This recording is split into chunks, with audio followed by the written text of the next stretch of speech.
Nas 20 edições anteriores da Copa do Mundo, apenas em 6 a seleção anfitriã levantou a taça diante da sua torcida.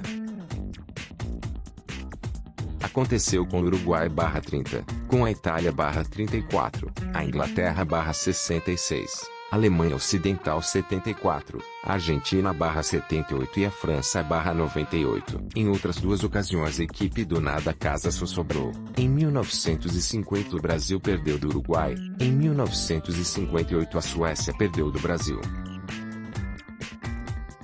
Aliás, fazia 2 décadas que uma hospedeira não atingia a decisão, desde a França que, lá atrás, em 1998, devastou o time do Brasil por 3-0. Como se portaria a Rússia dentro da Copa que tão bem organizou em seus domínios, vastíssimos a ponto de os jogos se desenvolverem em 2 fusos horários diversos?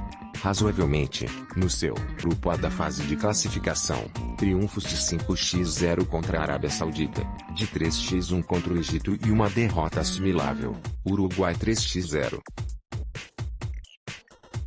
Aí, a pugna dramática diante do tic-tac patético da Espanha, que mandou nos 90 do tempo normal e nos 30 suplementares, além dos acréscimos, a fúria que deu 1.135 passes e daí empacou na fria agilidade de Gurakin Fehr, defensor de 2 dos penais do bingo fatal. Nem mesmo a joviaça Ekaterina Maria, as filhas de Vladimir Putin, o manda-sol em chuva da Rússia desde os inícios deste século XX, imaginavam que a sua seleção, a única sem um apelido simpático dentre as 32 inscritas, poderia se estender tanto na competição. Conseguiu, no entanto. E neste sábado, 7 de julho de 2018, participou da contenda derradeira das quartas de final da sua Copa. Curiosidade, enfrentou a Croácia que, nos tempos em que ainda existia a União Soviética, integrava a Iugoslávia, uma das nações que até a década de 90 adotavam o regime comunista no planeta. Pelo menos 20% dos espectadores que preencheram o estádio olímpico Ficht de Sochi envergavam o simpático fardamento quadriculado da Croácia, a Vatreni, o Ardente.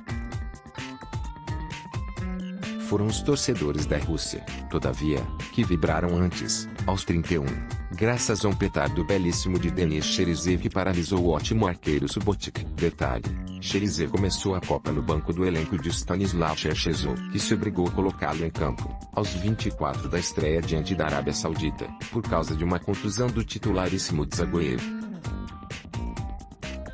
Pois Cherisev marcou 2 dos gols da sua equipe nos 5-0 daquela exibição e se tornou o artilheiro da Rússia.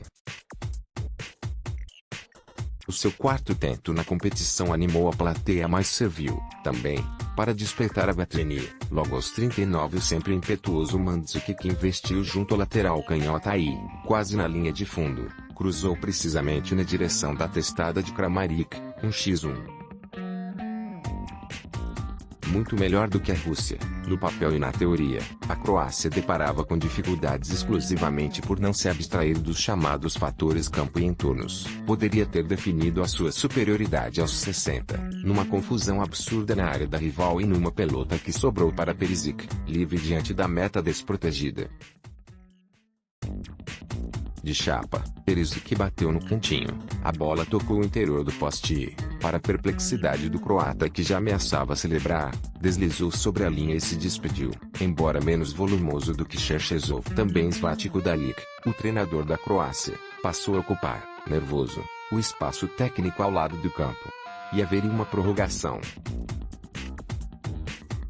A segunda em sequência para a Rússia e para a Ardente, mais uma batalha de pulmões e de mente, de fôlego e de caráter, do que um choque tático. E Dalic depararia, já aos 96, com um dilema impiedoso. Dispunha de uma derradeira substituição a realizar, o seu arqueiro Subasic mancava. O zagueiro Vrsaljko também. Correu seu risco e trocou Vrsaljko por Kurluka. Indiretamente, o destino lhe daria razão aos 100.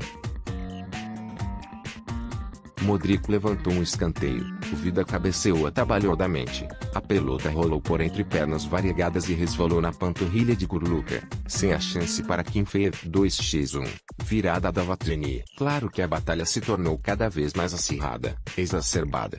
E um brasileiro fulguraria em Sochi. Aos 115, Eroquim cobrou uma falta do ângulo esquerdo da área grande da Ardente. Mário Figueira Fernandes, paulista de São Caetano do Sul, naturalizado russo, de Cocoruto, cravou 2x2 aos penais. E o herói virou vilão em menos de 10 minutos. Chutou fora o dele. Croácia nas semis. Mais cedo, no jogo da manhã, aqui no Brasil, a Suécia e a Inglaterra brigaram pela outra vaga nas semis. Um prélio medíocre, no qual a esquadra das Três Coroas de Gianni Anderson não se dispôs ao ataque nem depois de sofrer um x0 dos Três Leões, uma testada portentosa do Beckham Aguirre, aos 30. Nas raras contraofensivas que armou, a Suécia esbarrou na inacreditável elasticidade de Jordan Pickford, o arqueiro britânico, meros 24 de idade. Aliás, impressionante a juventude do time do treinador Gareth Southgate. O avante Harry Kane, o seu capitão e artilheiro da Copa, 600, também tem 24.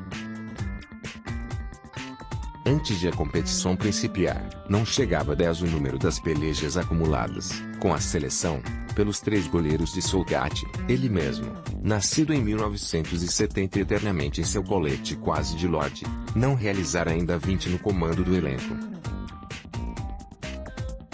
Dele ali, autor do segundo tento do English 10, está com 22, detalhe, também um gol de cabeça, 2x0 para os Três Leões. Dos 11 que a Inglaterra fez na Copa, 5 surgiram de cabeça. As duas semifinais, em 10 de julho, em São Petersburgo, França x Bélgica, em 11 de julho, no Luzhniki, Moscou, Croácia x Inglaterra. Até este sábado a competição já registrou 157 gols em 60 cotejos, média bem fraquinha de 2,616, a 10ª pior desde o Uruguai/30, e um número acumulado de 2,62 milhões de espectadores, a excelente proporção de 43.634.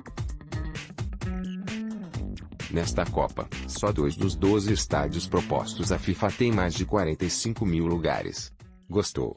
Clique em compartilhar, em Twitter, ou registre a sua opinião fundamental em comentários. E um grande abraço.